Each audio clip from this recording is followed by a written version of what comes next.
and welcome back to Beyond the First Response. I'm Christy Lister on the Blue Help side, and my co-host is Robin Michael on the Red Help side. We are so excited today to have some amazing guests that could not come at the most opportune time for me and life. So welcome, Jon Macaskill and Dr. Theresa Larson. How are you? Good. Yeah, excited to be here with you both. Doing great. Thanks for having us. Of course. So we always have a question that we ask, and Robin gets to do the icebreaker question. So I never know. I love icebreakers. I know it's so hard to decide what to ask people. So go ahead. Yeah, Robin. I need to do some more research to come up with some more interesting questions at this point, I think. But I like this one because it tells me a little bit about your personalities. So screensavers. What's your phone screensavers right now? My two kids. Yeah. So Axel and Magnus. That's fine. It's just that hurts my head. I know. Yeah. This is mindfulness, and that's what you've got. Right? Because it's actually not just the screensaver, but I changed my iPhone to where all the icons are just black and white as well, because it's been done. There's science to it that the colors of the app icons are addicting, and I try to stay. I am on my phone quite a bit. Just being an entrepreneur, I have to be, but I try to stay off it as much as possible. So having the colors muted is what helps me. So hopefully the colors and the lack of a backdrop is not a sign of my personality. That is pretty boring. Black and white. We'll see about that this podcast. Right. I'm like, is there any gray? Are we going to find the gray in you? You know, I need to learn how to do that, Jon, but I had to reboot my phone. So because I lost the settings thing, and I was like, oh no, I lost the settings. So I had to reboot it. And now it's got apps everywhere. I used to have them in categories, and so now it's overwhelming. But my backdrop still is my kids, which makes me smile. So backdrop on my computer is my wife and kids. I'll tell you that. So I think that's a good answer. Yeah. That's great. Yeah, I have an old barn that I took a picture of a long time ago as my backdrop. But as for the apps thing, it's very interesting because I had read at one point, remove all the apps from your main screen and you're less likely to be like, oh, let me go in here for a second. Let me go in here for a second. And so when I got a new phone, they went back to the front, and I do need to remove them again back to the side, but it does really make a difference. It does. There's something said about that, right? Mm-hmm. So, Robin, would you like to go ahead? Well, first, let's do this. We would like you guys to introduce yourselves and really give us, a snippet of who you are. Dr. Larson, would you like to start? Sure. So I currently live in Durango, Colorado. I just moved here with my family, actually 5 months ago now, which is very exciting. I lived in San Diego since I was in the Marine Corps. So I was in the Marine Corps for a little less than 4 years, engineer officer, got out and played some beach volleyball, some professional softball in Italy, not a bad thing. While I was recovering from a mental health condition, actually, which I'll go into, and decided I wanted to go into physical therapy because I felt like it was a great bridge between medicine and fitness. And traditional PT isn't really my thing, as I found out. However, I created my own thing, thankfully, around my profession, around the knowledge I learned. So I started Movement RX about 8 years ago now, almost 9, because it's right in the same timeline of when I got married. I know that.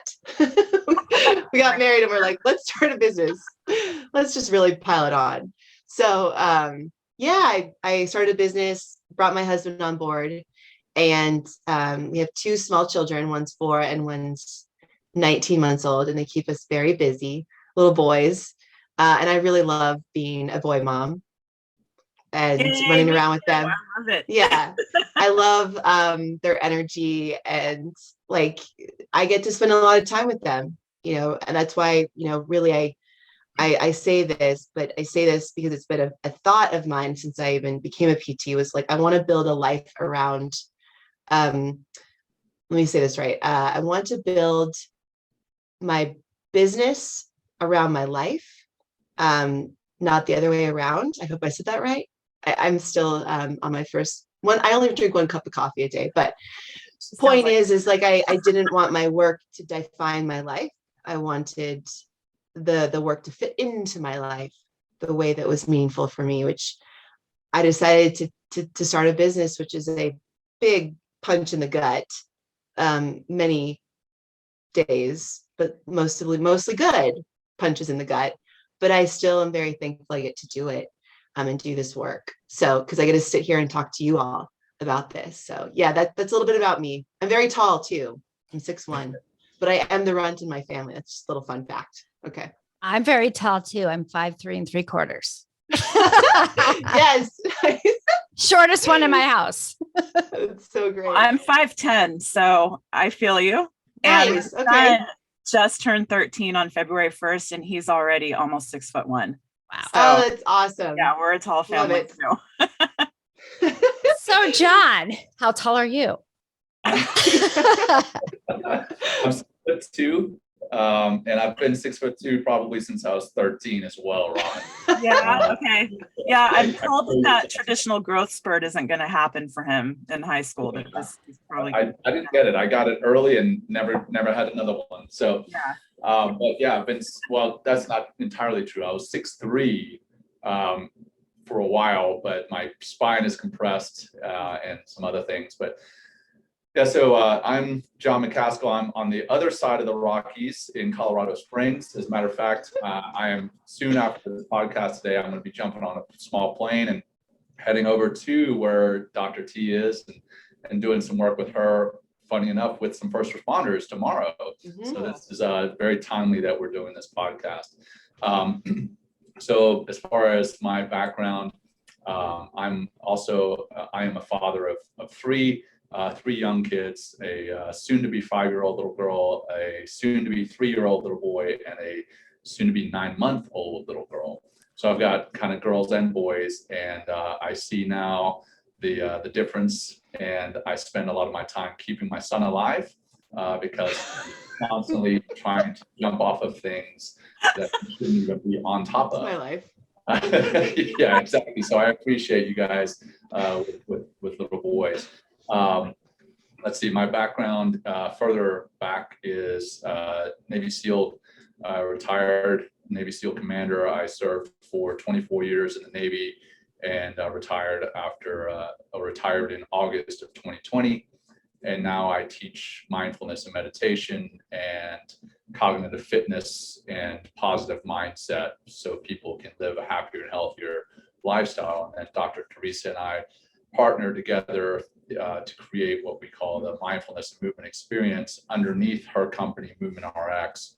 And that's something that we're here to talk about today, is that connection between the mind and body. Not so much the experience itself, we could touch on that, but we want to talk about the connection between the mind and body and how important it is to heal one to help the other and how they're inextricably intertwined.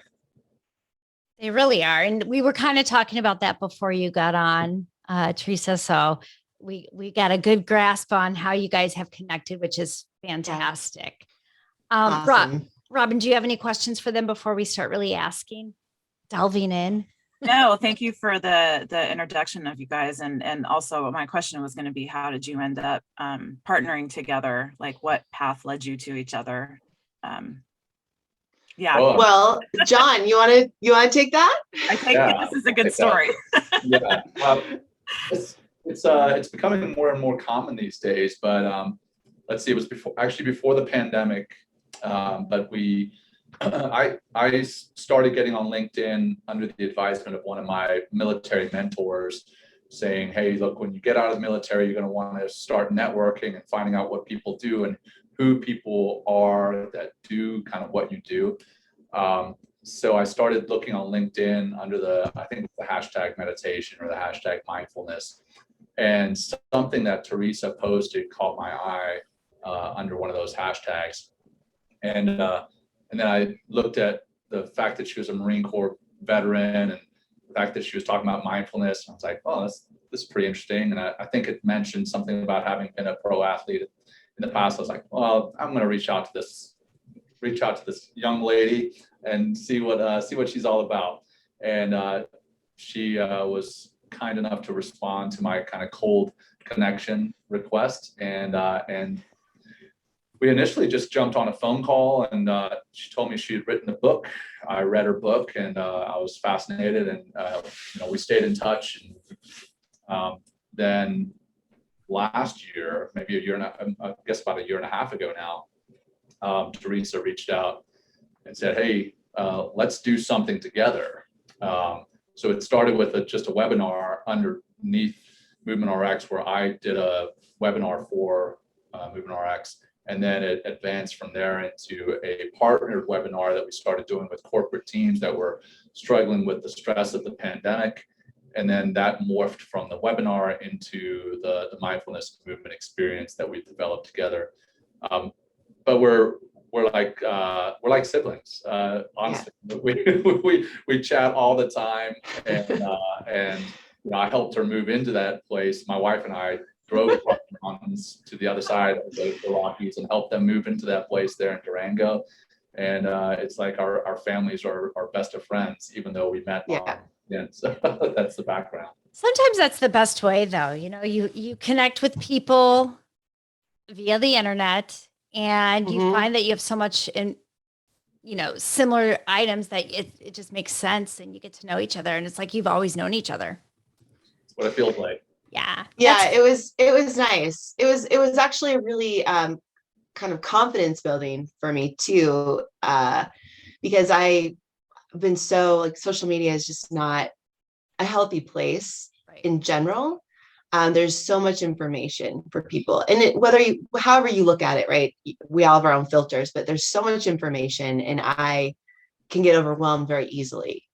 I don't like scrolling. I don't like looking into other people's lives. I like focusing on my own life.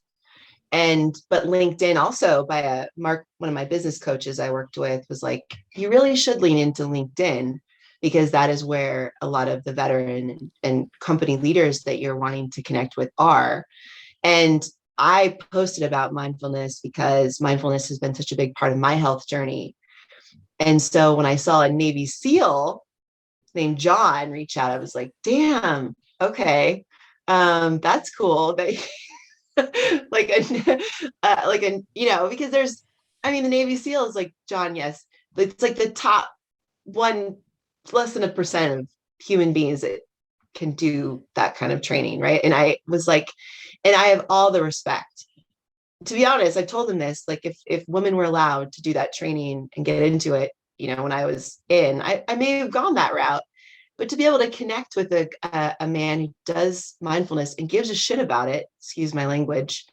That's all good. I like, okay, a truck driver. I'm gonna pay attention to this guy. And but honestly, that time in my life, I was still a little overwhelmed with like, what are we gonna do? We have to be innovative in the pandemic, and like, how are we gonna reach people? And I knew that there was a missing piece to what I offered people. I'm movement focused, yeah, but I knew that there's a huge emotional need there. And how am I going to deliver that? And that's where teaming up with Jon made sense business wise, but also having someone else who was a brother, a veteran, to be at the forefront and be able to be front facing to the public, speaking out about this meant a lot, because to be honest, not a lot of people want to do that. I work with an amazing team, but not everyone is comfortable really putting themselves out there every day. And so Jon, that's part of his mission, is to share this information with anyone who's willing to listen. Same. So. Well, and that vulnerability is such a strength. We view it, or we're taught to view it, as a weakness. And it is one of the biggest strengths that I try and say to people now, because without that, you don't grow. And without being honest with yourself, you can't be vulnerable. And it is huge. And I love the physical part that you do, and then the mindfulness, because I always tell people when I go and talk, I'm like, look, your body, you work out, you have to be physically fit, right, to do your job. But what about your mind? That's part of your body. Mhm. How are we disconnecting those? And why, I will never understand, but let's make that change. And so you guys together are using that as your mission to make that change. And that's Yeah. incredible. And I see your book Warrior. I kind of, obviously before we talked, I'm looking into things, and you've gone through a lot since you were a 10-year-old girl. And we all do. There's Yeah. so often a lot of first Yeah. responders, which may be why you got, went into the Marines. You struggled with something in young, and you go into a first responder position, not necessarily fully equipped, mindfully knowing what it's going to do to you. Hmm. Yeah. I mean, I those years, what I spoke about in the book very much shaped me and who I am today. And still the vulnerabilities I deal with, I shared them a lot with Jon too, in my family. But those wounds are wisdom for me, Yes. and so I can't not share those. And I, that book, I wrote that, I say that, but it's a memoir. So yeah, it's about me, but it actually is not an uncommon story. Maybe you haven't gone through combat or been medevaced or whatever, but you still have lost someone, or you struggle with not believing in yourself, or you want to be the best, you want to be perfect. Whatever it is, like, I think the story actually is, from feedback from a lot of people, including Jon, it's very relatable. Absolutely. Do you think that writing the book and doing what you're doing, and same with Jon, that it's continued therapy for yourself? Because I kind of feel that way for myself doing this podcast, and I've talked with Christy about it. We both are widows, first responder widows through suicide. Yeah. And I get the same question: why do you want to talk about this so much? Why do you want to help people? It's only been 2.5 years, but it's like, this is talking about it. This is how I work through. This is how I process what happened. And meeting people like yourselves who have, not the same situation, but have also had trauma in their lives. I don't know. It just kind of validates stuff that's happened in your own life a little bit. Do you find that that's kind of why do you continue therapy by doing what you're doing? I'll let Jon. Yeah, I mean, not to sound selfish, but absolutely, it is cathartic in its own way to be able to give back and find a new sense of purpose and help others heal, help others kind of overcome the obstacles that you may have already overcome. Kind of the visual that I envision is literally being an obstacle course, having climbed over this wall already, coming back around the wall and giving somebody a boost up that wall, because life is tough, and it's gonna throw these punches at us that are gonna knock us down. But why not be there to lend a helping hand to lift others up? I know for Dr. T, writing the book was cathartic, and what it is we do now, for me, and I'm assuming for you, Dr. T, I don't want to speak for you, but I'm assuming so, is cathartic. One of the things that I do now is I journal, and sometimes what I write in my journal, I see that it's worth publishing. I wrote a story about why I came to meditation, and I originally journaled that, and then I read it to my wife, and she's like, you should put that out there for others to see. And I did. And one, it was cathartic to write it in my journal. Two, it was scary to put it out there in public, but then very cathartic. And then even further cathartic to get the feedback from others saying, hey, I've really appreciated this story. It relates, I can relate to it. I haven't been through the exact same thing, but it's important that I see something like this. So it was cathartic for them, but then helped me knowing that I helped others. Hopefully that made sense. And realizing you're not alone, right? Yeah. We think we're alone in that journey of whatever it is that we're going through. Yeah, it might be a different event, but we all come back to the same mental place. And that's giving them the ability to say, hey, we're not alone, which helps you. Yeah, and especially in this day and age where where it's very easy to feel alone, even though we're hyper connected electronically and digitally. We're less connected than we've ever been before. And knowing that you have somebody else who has been through a similar experience, somebody that can be a brother or a sister to you in the experience, in your own experience, that's huge. That's huge. It's interesting you say, we have the social media, which obviously we're using right now, right? And we talked about using it, but you're almost, I feel like sometimes even more alone because people are not their authentic self. They're putting out there what they want themselves to be, maybe, or what they want people to think they are when they're dying inside. And that makes it difficult. I feel more alone on social media, and I do. I breeze through for work, and I don't really, I try and post some things, but it's usually work related. I'm like, oh, I probably should post some personal things too, but it's usually work related, right? But it's lonely out there. It's a bunch of people just randomly on their phones, sitting next to their loved ones when they should be connecting with their loved ones, but they don't want to talk about what's going on the inside. And often it starts right with physical or mental, and then turns to physical. So can you guys maybe Jon start with, because I think everything starts with your mental mindset, and you can get to that physical part. Sometimes we take that physical and we use that and forget to deal with the mental. We just get that rush of, oh my gosh, it's done. I feel so good. And oh, here I am again, feeling the same way. I used to meditate all the time. And then I got away from it. And now I am so far away from it that it is extremely difficult for me to get back to, because my brain does not shut off.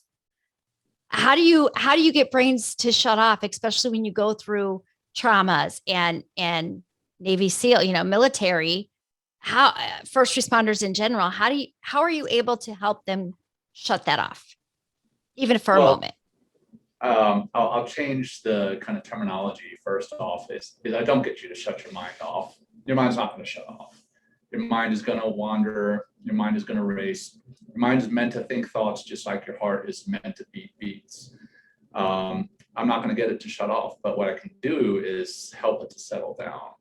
And the metaphor that I use is the snow globe. We are all snow globes, our minds are. And when you wake up in the morning, that snow globe is settled. And then you roll over and you start checking your phone, and you start checking for social media, notifications or texts or emails before you do anything else. I mean, that's a habit that so many of us are in these days. And so now you've taken that perfectly settled snow globe that you can see the little center image on, and you've shaken it up. And now all the little snowflakes are floating around, and you can't see that center image. That center image is what's important in your life for that day, if you can imagine that. And now it's clouded with all these snowflakes. You can't see them anymore. Well, what meditation allows you to do is put that snow globe back down, focus on something, your breath, a body scan, a mantra, whatever you're using. And that helps the snowflakes to settle down. And you may still have a few snowflakes floating around, but you're going to be able to see that center image a lot better. You're not going to turn your mind off or shut it off, but you're going to have it be a lot calmer. Your mind is calmer, your nervous system is calmer, your body is calmer. And that's, the part that Theresa and I work on together, is that mind, body, nervous system connection that we can, in fact, control. We've got two main nervous systems that make up our response and reaction. The parasympathetic nervous system, which is rest and digest. That's the nervous system that we want to tap into more often. And you got the sympathetic nervous system, which is the one that is your fight, flight, or freeze. That's there to defend us from threats, to keep us alive. But in this day and age, what we're perceiving as threats, our emails, our social media, our traffic, or maybe a deadline at work, we're perceiving that as a threat. And so we're getting into the sympathetic nervous system state, kind of like a race car is in the red. We can't live in that state. So the thing with mental health, if people talk about physical health, people think about the gym. They think about eating well. They think about, maybe going and seeing a doctor of physical therapy. If someone talks about spiritual health, they think about, oh, well, I'm going to go see a spiritual advisor. I'm going to go to church. But if somebody mentions mental health, the first thing that pops to people's minds most of the time is mental illness. And we need to change that narrative too. What we're doing in the movement and mindfulness experience is changing that narrative. Mental health is taking care of yourself. Mental health is important. Mental health is meditation. It's mindfulness. It's just taking a break. You don't do meditation if you don't do mindfulness. It's taking a break and stepping away from the noise. That's what's important to us. That's fantastic. So we're going to go ahead and take a break real quick. And when we come back, let's go ahead and find out how that physical then helps the mental. So we will be right back. Our nation's first responders humbly serve quietly, often shying away from accolades and recognition. When they do something deserving of attention, most will say, "I was just doing my job." They are well aware of their duty and willingly carry an incredible burden on behalf of a grateful nation. But sometimes that burden becomes too heavy.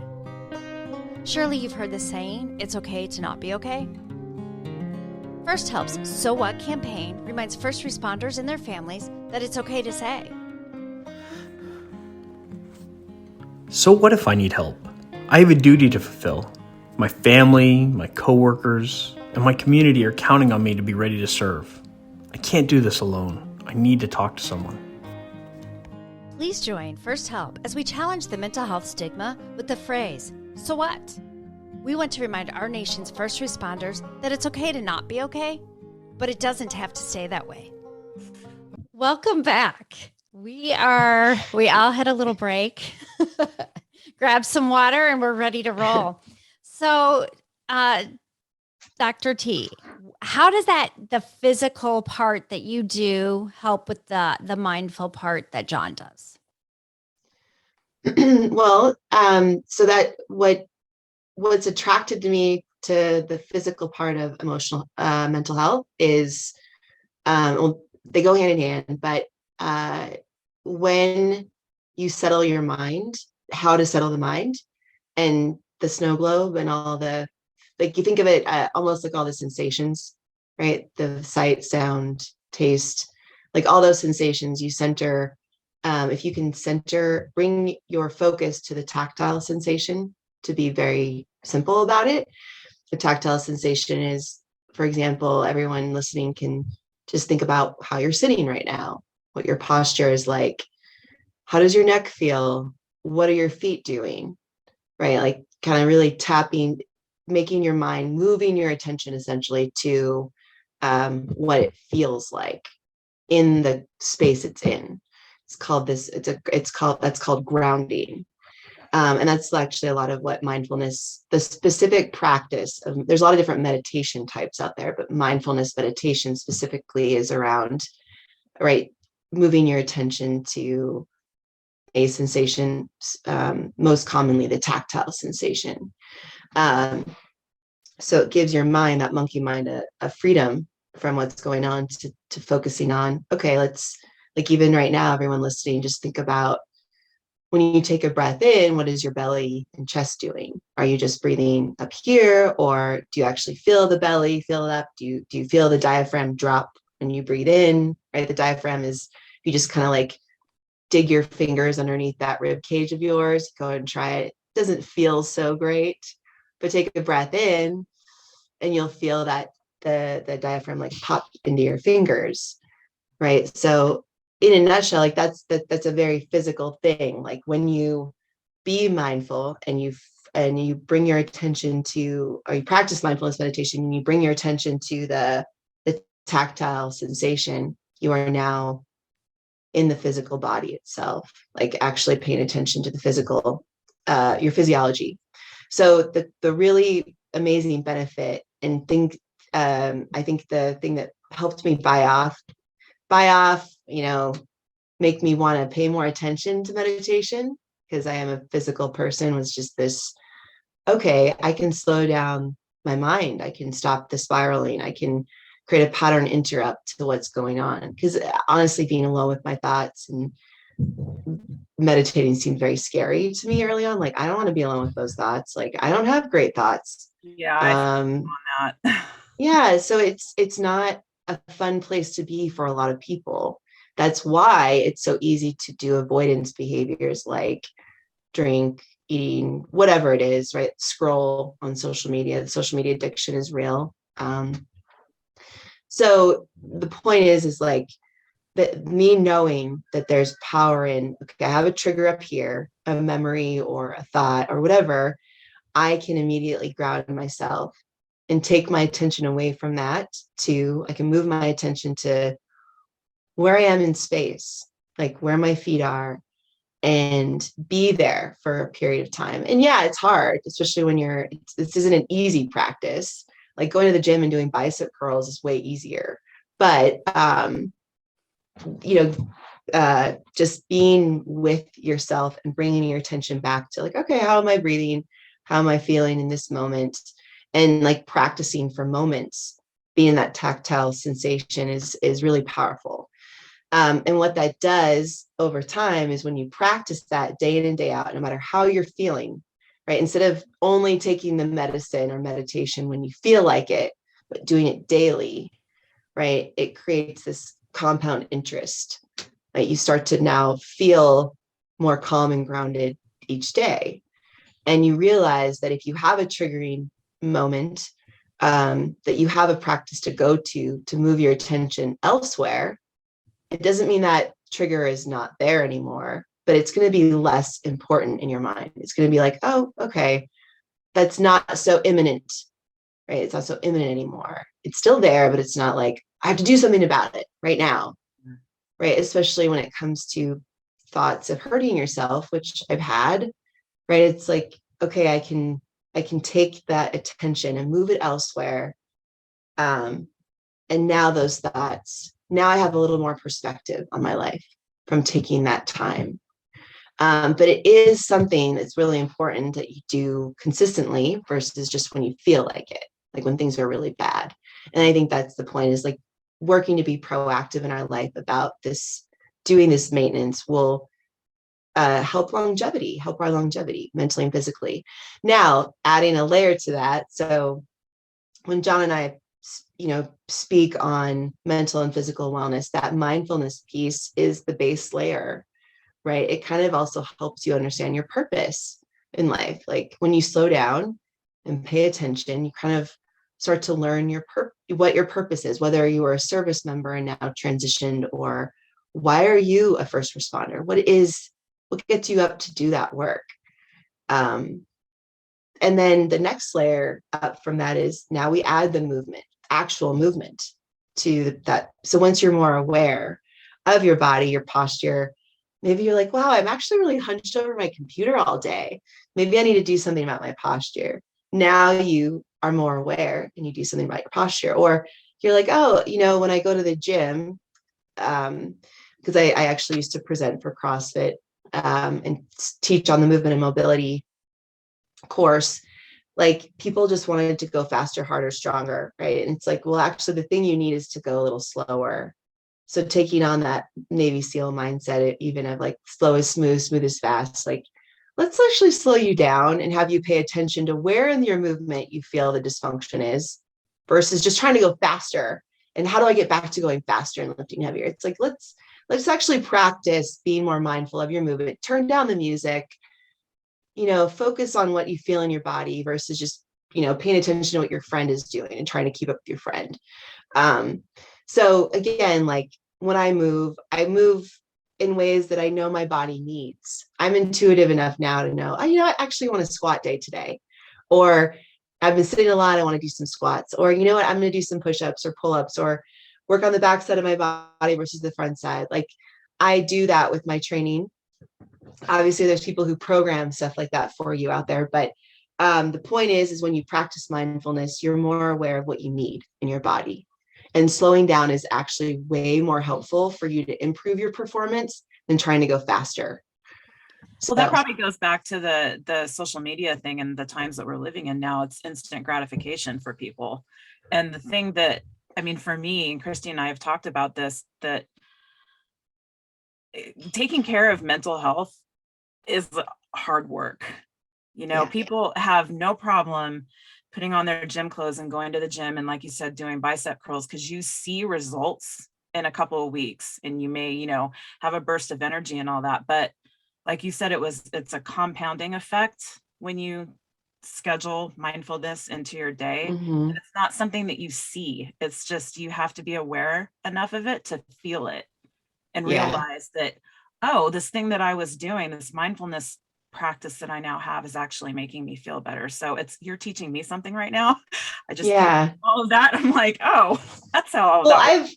I've actually, so interesting enough, like when it comes, I mean, you know, CrossFit gets this rap of like, especially those who, or anyone who's into working out a lot, right? Yeah. I love to exercise for my mood and just Yeah. to be healthy. But there, you know, I would say in my 20s, yeah, it's like that workout didn't happen unless you pick a video of it and you post about it, which I think when I was in my 20s, it was like MySpace. I wasn't really doing that yet, doing that at the time. But yeah, I really date myself here. But the I know, so, you know, I've actually, because I traveled so much teaching movement and mobility, and I've worked with some of the top human performance specialists out there too, and collaborated with them. Like a lot of times what you see isn't what you get in person, you know, and there's an obsession. There can be an obsession, right? It's easy to post about a workout video, but I know some of the people behind those workout videos, and some of them are not nice people.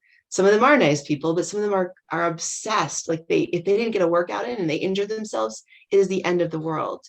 And yes, I have been there. I have been there when an injury like would make me feel super low, but that's not like life-giving, right? If you really take a step back, that's what mindfulness does for us. And John and I talk about this a lot, is like make us aware of how we are in the world. Do you really want to be an asshole to people? Or do you want to like show you care, right? Like, do you care about the human in front of you and wanting to connect? Or is what if you couldn't work out? Like, what if you got in an accident where you couldn't? Like, how are you going to be okay? Like let's start working on those skills, because you never know in life. You actually really never know You definitely. what's going to happen. Well, I think that's a good point to point out, because, you know, you retire out of military, police, fire, dispatch, EMT, but the job never leaves you, right? Especially after everything that you've seen and done. So, John, how do you bring your mindset then to bring that, make sure that you're okay? Not that you can ever really be okay with that. So I'm not even sure how to even word what I'm trying to say, but to make it comfortable to know that you know, you're going to be living with what you did for your job for the rest of your life, but that doesn't have to run who you are. Right. Yeah, I think Theresa and I talk about this quite often, is in a different context, but it's related. A lot of time people will have a depressing instance in their life, or a stress or anxiety inducing instance in their life, and they start to call themselves anxious or stressed or depressed. And they define themselves by this instance that they've experienced in their lives. Being a first responder, military, we do define ourselves as that. I mean, I'm retired, and I still call myself a retired Navy SEAL. Okay, so I get it. It is a part of me, but that's just it. It's just a part of me. It's not all of me. And I think that's where people get hung up, in that something that they did in the line of service, be it as a first responder or as a military member, they start to define themselves as that completely, and not just say that that's a part of me and that's a part of my life experience, part of my human experience. If you can change that narrative, we talked about changing narrative earlier, but if you can change that narrative and say, look, this is just a part of me, not all of me, then I think it's easier to carry on smartly, as we say in the military, and become a greater part of, or a greater whole, and realize that that's just that small part, small sliver. I think that's key to overcoming anything that you may have seen or done in the line of service. Did you realize that before you retired out, or did you have a coming to Jesus, so to speak, after retirement, that you realize that that's only a part of you, or that connection in how to realize it's only a part of you? I think several things happened. One, I got remarried and didn't have children from my previous marriage. Had children later in life, and having my daughter definitely changed my perspective on life. Like, I think they say something about, when a woman gets pregnant, her life changes. When a man sees the child, his life changes. And that's literally how it was for me. I caught my baby girl as she was born. I've managed to catch 2 of the 3. I fumbled my third. Little one. I tried to catch her and totally fumbled her. But anyhow, Slipped right out. Slippery little sucker there. So when I caught my first daughter, that was a life-changing moment for me, right? I mean, I kind of have the life before my daughter, or life before kids, John, and the life after kids, John. Chapters. Yeah, exactly. Chapters, seasons, right? Yeah. So I think that's a piece of it. The second piece was in the military, we're getting a lot better about the transition phase and what that looks like. And it's not just, hey, here's how to apply for a job. Here's what you need to wear to a job interview. It's, hey, let's talk about the mental transition that's going to happen. Let's talk about what happens when you hang that uniform up for the last time and you're never going to put that uniform on again. And for 20 years or for 4 years or for however long, you have essentially been defining yourself as that uniform. And that uniform has defined you. You walk into a room with that uniform on, people know your name, people know your rank, people see where you've been, what you've done, without even saying a word. Now I'm walking in with a t-shirt on and a ball cap. People don't know me from Adam. And I'm like, hey buddy, do you know that I'm this guy? No, of course I'm not doing that. But you gotta realize that life changes. But coming back full circle to the transition, is the military is doing a lot better with transition programs.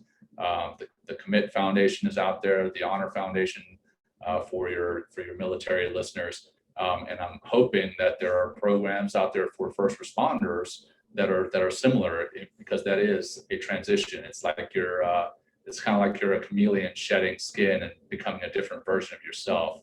And you got to be mentally prepared for that. But it is just a part of who you are. It is. And often, unfortunately, it's first responders, police, fire, they're not prepared for that because they have not been, it's not been accepted to think that way. So it's great to hear that military is finally changing that to kind of transition you.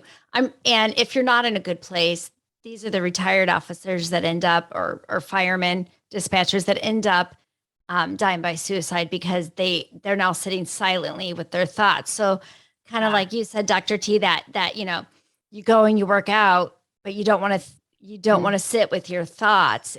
It's that same concept, which then becomes, lifting becomes an addiction. Everything else becomes an addiction because you just don't want to sit with what you have here. Well, and also what John was talking about earlier, the parasympathetic nervous system, is that what it is? The fight or flight. I mean, first responders, and that's one thing that I learned about my husband, is that the PTSD, when it sets in, they're in fight or flight, like all day long, all night, 24 hours a day, and they don't know how to come back down from that. And so when they're retiring out, they don't have, that's when they seek out, activities that are dangerous, maybe because they're still looking for that high of the adrenaline rush and all of that. Right. Or looking to come down off of it. And don't know how. Yeah. And that is definitely something that I have a tremendous amount of respect for with the first responders is essentially you're flipping that switch on when you go to work in the morning or whenever it is that you go to work, and then you're expected to flip that switch off when you come home. And and your significant other is saying, hey, did you pick up that gallon of milk on the way home? And maybe you've just responded to an active shooter or a car accident. There's so much that puts you into that fight or flight, and now you're expected to come down off of it. Whereas we in the military, most of the time, we deploy for 6 months, we flip that switch on, and we're on for 6 months, and then when we come home, we flip that switch off, and we're not really all the way down, but we're certainly not where we were when we were on deployment. Yeah. So the mental stress that flipping that switch on day in, day out does to you, the physical stress that does to you is just unbelievable. So there has to be things in place that allows you to counter that and get you to down regulate, as Dr. T says, and bring us back into that parasympathetic rest and digest. Parasympathetic, I think of as parachute, as it kind of rescues you from that red zone that we're constantly living in, but especially first responders. Yeah, the down regulation is really important. I mean, speaking to when John and I did a talk for the Rocky Mountain Command College Leadership Conference, and some of the information we got going into it was, it's the constant. I mean, there's something big can happen, right? Every day there's the little stressors that can maybe throw you into the sympathetic state, but then there's some of these big things that can happen, and there's a honeymoon phase essentially that can happen after that, where everyone's getting congratulated and like, good job, and then that ends, and then what? Then that person is kind of left to their own devices to figure it out. And depending on the unit, kind of like in the military, it's like, well, you figure it out on your own. Good luck. Or maybe the chief is really involved, right? It really depends on the unit and what kind of resources they're offering their police officers or firemen or women. So the kind of the information we got going in was, the day in and day out stressors, like how can we help people, whether they're going through something big or small on a daily basis, to come off of those highs that they get at work. And also, another thing was, how do you get them to speak up too when they need help?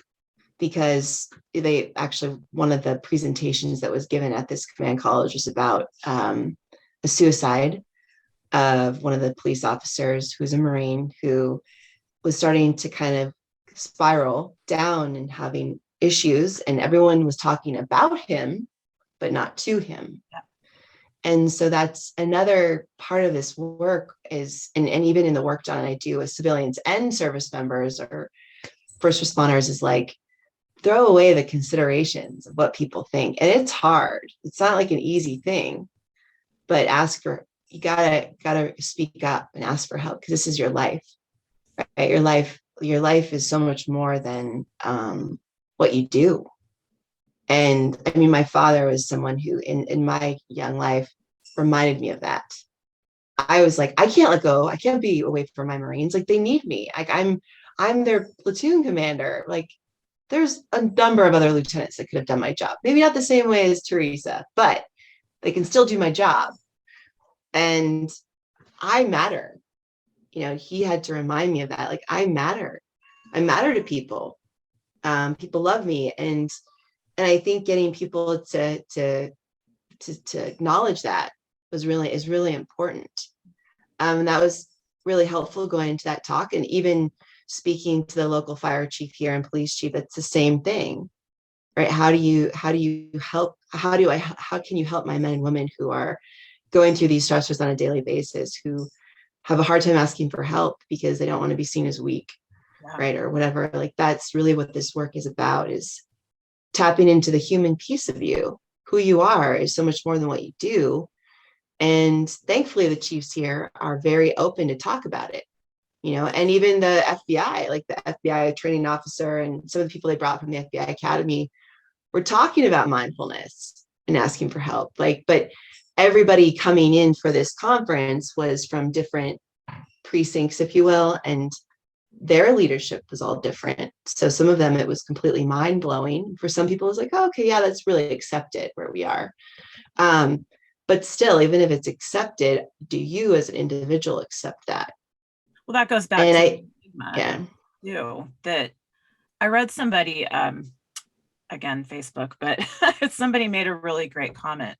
I think who was a retired firefighter that, they go out on these calls and it could be someone ODing or somebody having a mental health crisis or whatever it is. And then they go back to the station and, they talk about they're judgy against the call that they just went on. Like, oh my God, can you believe that person just, we just saw that, or that person did that, they've got issues. And meanwhile, you never know that, the person that you're saying this to, they might be struggling with the same thing. So you just finished talking mess about the people that you went a call on, and then 2 months later, you expect me to speak up and say, hey guys, I'm having, a problem with this. Like, you're going to get judged. So how do we stop that stigma, the gossipy, the judgment? I think it's just part of human nature. We're trying to change culture. It is part of human nature. And it's funny that you say that, because I had somebody say to me, I'm doing life coaching right now, and they say to me, what you're seeing in somebody else is actually what you're struggling with inside. What you're calling somebody else on is actually what you're struggling with yourself. And it's absolutely true in many ways. And that's difficult. And we need, instead of talking about it to yourself, you do need to reach out and talk. And I loved that, Theresa, the first responders talk about each other, but not to each other, because if they talk to each other, then they're talking about themselves and the struggles they're going through. And that's a hard, that's like a cold splash of water in the face. You don't want to hear about it, but it makes you feel better after you get that water in the face, right? It like refreshes you, but to get to that point is very scary. And you guys go around, because we have to kind of get ready to round up here. You guys we're going to have you on again before I continue, because there's so much that we could do with this. So I hope that you'd be willing to come on again, later on, maybe later this year.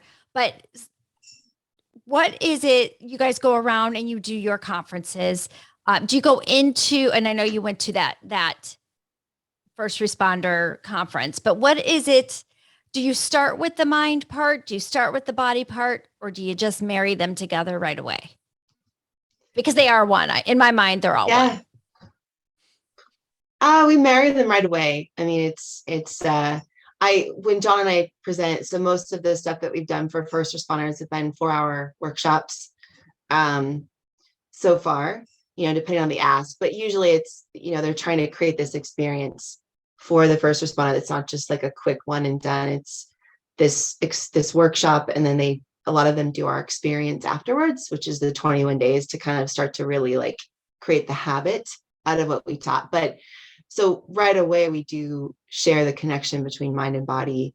I usually kick it off with the movement side of it, movement focus of it, and teach them about that connection to the body, or to the mind. And then Jon brings it home with his stuff. But we very much layer in, like, he's usually my demos. Jon's my demos, which he loves. Makes him feel better when he's got to settle down, right? Yeah. That's fantastic. So people can find you guys to set up these 4-hour trainings, to go to the departments. Where can they find that information from you guys? Well, they can, for individuals. So each of us obviously share a lot on LinkedIn. So if you just look up Jon Macaskill on LinkedIn, or Dr. Theresa Larson, like, you can find a lot of what we do. But our website, movement-rx.com /experience is actually a great website. Movement-rx mindfulnessrx.com is you can go there and you can find the experience quite easily, but you'll get all the information about what it's about. Like you can get an idea of the 21-day experience and then inquire about the workshop, but the workshop is like a taste of what you get on the experience. And it's really important for us to have the follow through of the experience with it. Because again, like you can go to a conference and get super fucking motivated, but then you're like, well, now what? What do I use? Calm? Like heads, like what do I do? And so that's what the experience is for, is to help. And to be honest, I think Jon and I working together is a very powerful team to go into an or first responder organizations, because, you know, I know it's like being a Marine, like Marines look up to Marines, right? Service members look up to service members. I mean, we walk the talk. And so having someone like Jon present on this amazing emotional health practice is very powerful, and vice versa with the movement. So I'm very thankful for our partnership. Well, and Jon, if I thank you haven't told for you that a that. million times. And thank you for serving our country and to be able to coming back and being able to teach others what you have learned the hard way. Yeah, of course. Honor. Thank you so much, Christy and Robin. You're welcome. So we are at our point where we're getting ready to wrap up, and we're going to ask you guys individually. So we'll start with ladies first, Dr. T.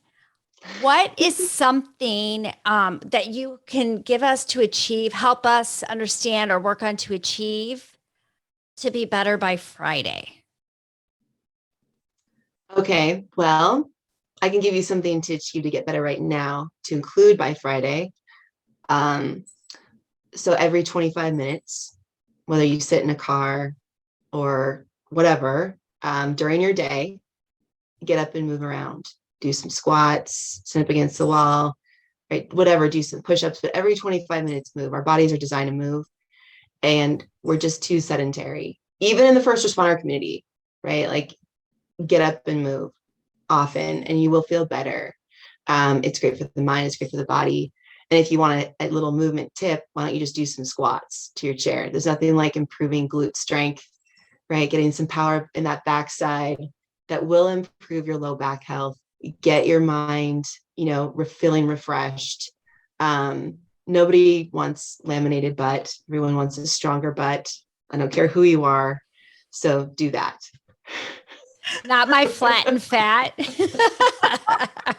No, just, you know, nobody wants just to sit all day. I don't think anyone's excited about that. So Not at all. yeah. Perfect. And Jon. Well, I'd love to tell you to jump right into meditation, but I'll be remiss in doing that. So what I recommend, something that will help you to become more mindful, and that's just mindfulness is not necessarily meditation. Mindfulness is being present in the here and now. What I recommend people start doing is doing mindful meals. And what I mean by that is just turning off your phone, turning off the computer, turning off the TV, turning off all the noise, the distractions while you eat, and focus on the plate or the bowl, whatever it is, of food in front of you.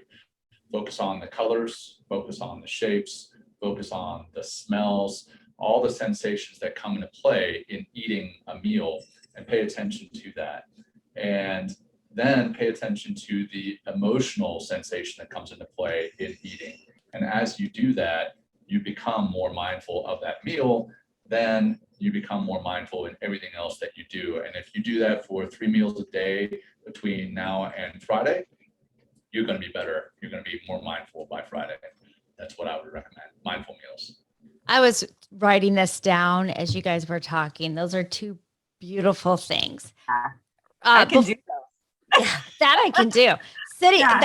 I'm not going to lie. My watch was going off as we were speaking, like, hey, are you going to get up? Are you going to get up?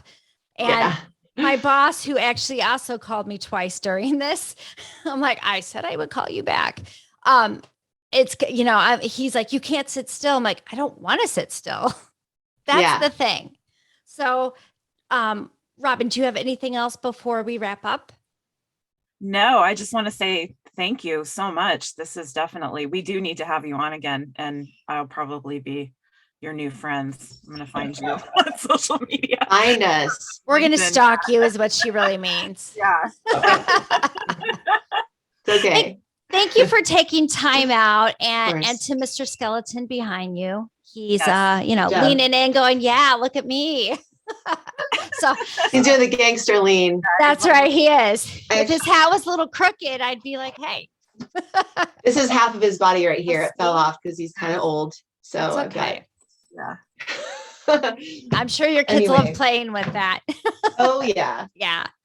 Well, thank you so much for everything, you guys. We greatly appreciate it. And we look forward to being able to have some more time and focusing on a couple more of things of what you guys do and see the growth. We're going to have to work on it so that we can say, yes, we've been doing this and look at us now. Yeah. There you go. Yeah. Yeah. Yeah. Thank Come on the you. experience if you want. Yeah. I would love to. I'm going to have to. I like to challenge myself, and I need accountability Yeah. to do so. I fight That is harder the with beauty of it. accountability. Yeah. Yep. Well, Yeah. thank you. February 23rd is the next one. Is it? Yeah. Okay, I wrote that down too. Awesome. All right. Thank you very you, much. ladies. You guys have a wonderful day. Thank you. Thanks. Talk later. Hi, welcome to Beyond the First Response, where the thin lines don't stop, even when the calls do. I'm Christy Lister with Blue Help. And I'm Robin Michael with Red Help. We are first responder family members that talk openly about the effects the job has on our lives and the mental health of our loved ones.